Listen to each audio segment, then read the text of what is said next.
It was a tranquil evening in Bolingbrook, Illinois, just another ordinary night in a quiet suburb. But within one home, a tragedy was unfolding that would send shockwaves through the community and beyond. A woman was discovered lifeless in her bathtub, her dark hair soaked, and a deep gash on the back of her head. At first glance, it appeared to be a tragic accident, a slip and fall in the bathroom.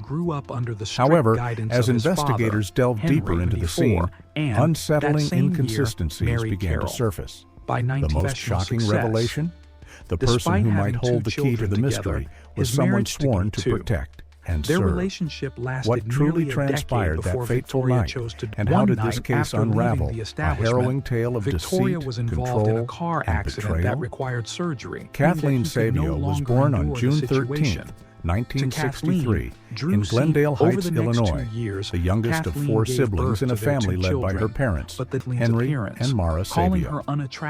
When Kathleen was just 2 years old, her parents divorced, and her mother later remarried, relocating the family to another city in Illinois. Despite facing financial hardships, Kathleen, affectionately known as Kitty, was determined to carve out a successful future for herself. She pursued her education diligently, ultimately becoming an accountant. Friends and acquaintances described Kathleen as warm, friendly, and charismatic, with a remarkable ability to connect with others. She had a vibrant personality that drew people in, and her laughter was infectious. At the age of 20, she went on a blind date that would change her life forever.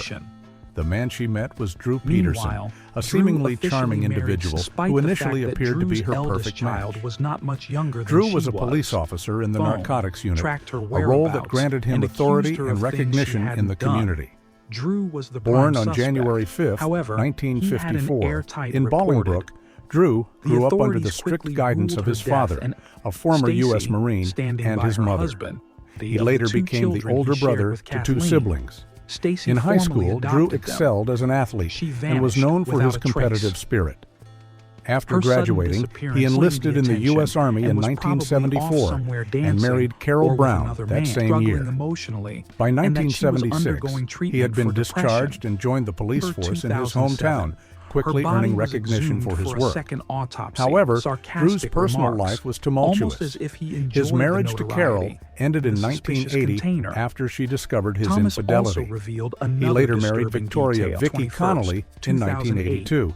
But their relationship ended in divorce in the early 1990s, with Vicky citing ongoing domestic abuse. During his marriage to Vicky, Drew began an affair with Kathleen Savio, who was unaware of his marital status.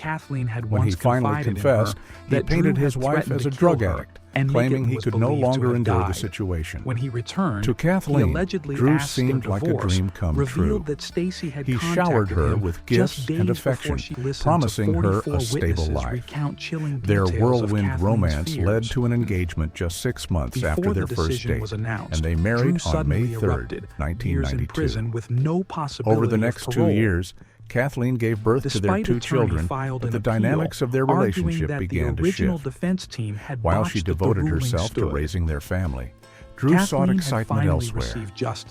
What began as a loving relationship soon turned volatile. Drew's charming facade faded, revealing a controlling and abusive personality. Initially, his mistreatment was verbal, with constant insults about Kathleen's appearance. He would belittle her, calling her unattractive and making cruel remarks about her weight. Over time, his behavior escalated, leading to physical confrontations. One particularly violent incident left Kathleen with severe injuries, requiring a visit to the emergency room. Despite the documented abuse, Kathleen chose to stay in the marriage, hoping that things would improve. Meanwhile, Drew set his sights on a much younger woman, Stacey Kales, who was nearly 30 years his junior. He didn't even try to hide the affair, bringing Stacey to the home he shared with Kathleen and their children. Kathleen eventually eventually discovered Drew's infidelity through an anonymous letter detailing his relationship with the 17-year-old. Devastated, she confronted him, leading to more violence and emotional turmoil. By mid-2002, Drew had moved out, and the divorce that followed was contentious. Kathleen fought for child support, custody, and a share of Drew's pension, but he was unwilling to compromise. Their arguments escalated, leading to police involvement on numerous occasions. One particularly disturbing incident involved Drew threatening Kathleen with a knife, leaving her feeling unsafe, especially since he was a police officer. Fearing for her safety, Kathleen sought legal protection, sending a letter to the state's assistant prosecutor detailing Drew's escalating violence. However, her pleas went ignored. She felt powerless and trapped in a dangerous situation, especially since Drew was part of the same police department handling her complaints. Despite her efforts to seek help, Kathleen's requests for protection were dismissed as routine domestic issues. Meanwhile, Drew married Stacy on October 18, 2003, shortly after finalizing his divorce. Their life together appeared picture-perfect, with lavish parties and frequent travel. But Drew's controlling nature soon resurfaced. He monitored Stacy's phone, tracked her whereabouts, and accused her of infidelities that never occurred. The once happy relationship began to deteriorate under the weight of Drew's obsessive behavior. On March 1, 2004, after knocking on Kathleen's door multiple times without an answer, a concerned neighbor decided to check inside. What they found was horrifying. Kathleen was discovered face down in the bathtub, lifeless. Naturally, Drew became the prime suspect, but he had an airtight alibi. He was at home with Stacy. He claimed that, per their agreement, he had spent the previous weekend with his children before returning them to Kathleen on Sunday. Forensic investigators found no signs of forced entry or struggle inside the home. However, Kathleen's autopsy revealed bruises on her body and a deep head wound. Strangely, no defensive injuries were reported, and the authorities quickly ruled her death an accidental drowning without conducting a more thorough investigation. One glaring detail went unnoticed. The bathtub was completely dry when her body was found, raising suspicions about the circumstances surrounding her death. The lead detective on the case was a close friend of Drew's, and the so-called interrogation he conducted with Drew felt more like a casual conversation than a serious investigation. Stacy, standing by her husband, reinforced his alibi, stating that they had spent the entire weekend at home with the children. Kathleen's family was devastated by her sudden and tragic passing. Just days after her death, her loved ones gathered for a heartfelt memorial, remembering her as a devoted mother and a wonderful person. Shortly after, Drew was granted full custody of the two children he shared with Kathleen, and Stacy formally adopted them, making it appear as though they were now part of a happy, united household. However, the illusion of a perfect marriage didn't last long. As time passed, Drew's controlling nature became more apparent. By 2007, Stacy had grown tired of living under his oppressive rule and began seriously considering divorce. Then, on October 28th of that same year, Stacy vanished without a trace. Her sudden disappearance sent shockwaves through her family, as Stacy had never exhibited behavior suggesting she would willingly leave without telling anyone. Her family launched a desperate search, refusing to give up until she was found. However, Drew showed little concern during interviews, making dismissive and sarcastic remarks, suggesting that Stacy was simply enjoying the attention and was probably off somewhere dancing or with another man. Believing Drew was responsible for Stacy's disappearance, her family pointed to the fact that she had recently told him she wanted a divorce, something he was unwilling to accept. As suspicion grew, Drew attempted to shift the narrative, claiming that Stacy had changed significantly after one of her sisters passed away in 2006, and that she had been struggling emotionally and undergoing treatment for depression. Rather than clearing his name, these statements only deepened investigators' concerns. Just weeks after Stacy's disappearance, both the Illinois State Police and the FBI reopened the case surrounding Kathleen's death. In November 2007, her body was exhumed for a second autopsy. The findings contradicted the original report, revealing clear signs of struggle and proving that Kathleen had fought for her life. Now, Drew was the prime suspect in the deaths of both his third and fourth wives. Instead of keeping a low profile, Drew embraced the media attention, appearing on talk shows and making arrogant, sarcastic remarks, almost as if he enjoyed the notoriety. Then, in January 2008, the case took an unexpected turn when Drew's own brother, Thomas Peterson, came forward with shocking information.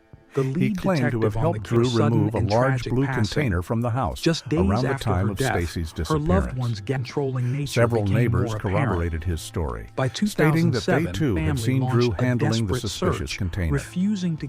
Thomas also revealed another disturbing detail. He had assisted Drew in placing a call from Stacy's phone, making it appear as though she was at the airport. Not long after, her vehicle was discovered abandoned. While the search for Stacy continued, the investigation into Kathleen's death progressed. On February 21, 2008, her cause of death was officially reclassified from an accident to a homicide. Just over a year later, Drew was arrested as the prime suspect. His legal team believed they had a strong case, citing the lack of physical evidence such as fingerprints, DNA, or eyewitness testimony tying him directly to the crime. As the trial gained traction, accusations surfaced against the police department, with many arguing that because Drew had been a sergeant in their ranks, the original investigation had been mishandled and riddled with preferential treatment. This scrutiny cast serious doubt on the integrity of law enforcement, raising concerns about corruption and cover-ups.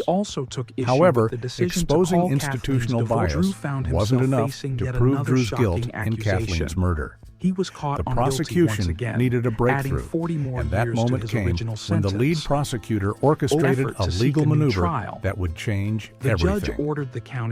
On May 31, 2012, Drew Peterson's trial officially began. In a bold and unprecedented move, the prosecutor allowed Kathleen to speak through those who had known her best. The first to testify was Kathleen's sister, Susan. Her testimony sent chills through the courtroom as she revealed that Kathleen had once confided in her that Drew had threatened to kill her and make it look like an accident so that no one would ever suspect him. Next, Neil, a pastor and marriage counselor who had worked with Stacy, took the stand. He testified that Stacy had privately shared her suspicions that Drew was responsible for Kathleen's death.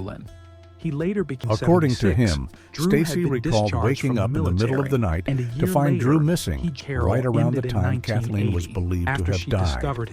When he returned, he allegedly asked Stacy to lie to the police and provide him with an alibi. Adding to the disturbing revelations, it was revealed in court that Drew had been present during Stacy's police interview, which further suggested he had exerted pressure on her to protect him. The lawyer who had represented Kathleen during her divorce revealed that Stacy had contacted him just days before she vanished, seeking legal advice about leaving Drew. During that conversation, she made it clear that she firmly believed he had killed Kathleen. Prosecutors argued that Drew's motive for murdering Kathleen stemmed from fear. He was terrified that their ongoing divorce proceedings could leave him financially ruined. For 3 weeks, jurors listened to 44 witnesses recount chilling details of Kathleen's fears. One of her friends testified that she had been so terrified of Drew that she slept with a knife under her bed for protection. After hearing all the evidence, the jury, comprising 7 men and 5 women, deliberated for approximately 14 hours. The trial was based entirely on circumstantial evidence and witness testimony, making the verdict all the more uncertain. Then came the night of Monday. Before the decision was announced, Drew suddenly erupted, shouting that he had not killed Kathleen. His outburst prompted Kathleen's brother to yell back, accusing him of the crime. Security intervened, removing him from the courtroom. Finally, the jury reached a decision. Drew Peterson was found guilty. He was sentenced to 38 years in prison with no possibility of parole. Despite appearing composed in court, Drew's demeanor quickly changed in the days that followed. His anger turned toward the prosecutor who had sealed his fate. The attorney, however, remained unfazed, hinting that further legal action could still be pursued against Drew for Stacy's disappearance. Meanwhile, tensions within Drew's legal team boiled over. His lead attorney filed an appeal, arguing that the original defense team had botched the trial. Among their grievances was the claim that the attorney had pressured Drew into launching a media campaign before the trial, which ultimately hurt his case. They also took issue with the decision to call Kathleen's divorce attorney as a witness, a move that had disastrous consequences for the defense. Despite Drew's repeated attempts to overturn the verdict, the ruling stood. Kathleen had finally received justice, but Stacy's fate remained a haunting mystery, one that many believed Drew Peterson still held the answers to. While serving his sentence, Drew found himself facing yet another shocking accusation. He was caught on a recorded conversation inside prison, attempting to orchestrate a murder-for-hire plot against the prosecutor who had led the case against him. He offered money to a fellow inmate in exchange for carrying out the attack. Despite his lawyer's efforts to prevent an additional conviction, the court found him guilty once again, adding 40 more years to his original sentence. Over the years, Drew has continued to proclaim his innocence, repeatedly attempting to appeal his conviction. His main argument has been that the testimonies admitted during his trial violated his constitutional rights. The most recent legal development came in 2024 when his public defender requested a psychological evaluation as part of an effort to seek a new trial. The judge ordered the county to facilitate and fund the evaluation of Drew, now 70 years old. After the mandatory 30-day assessment period, the results determined that he was mentally competent to stand trial. Meanwhile, his former attorney found himself in legal trouble, facing contempt of court charges. The issue arose when he allegedly violated a gag order by discussing the case in a nationally televised interview. During the interview, he claimed to have information that could reveal what truly happened to Stacy. The lawyer denied the allegations, but the judge reinforced the order strictly forbidding him from speaking publicly about the case. That same year, Drew's eldest son, Stephen, who had followed in his father's footsteps by becoming a police officer, broke his silence. He publicly referred to Drew as his hero, stating that his father had always been there for him and his brother. He admitted that the events surrounding Drew's conviction had been deeply painful, making it difficult for him to reconcile the loving father he had known for 36 years with the man accused of such horrific crimes. As for Drew's numerous appeals, none had been successful. At the time of this recording, Stacy remained missing, and her family continued to hold on to the hope that her body would one day be found. They remained steadfast in their belief that Drew was responsible for her disappearance and should be held accountable for it as well.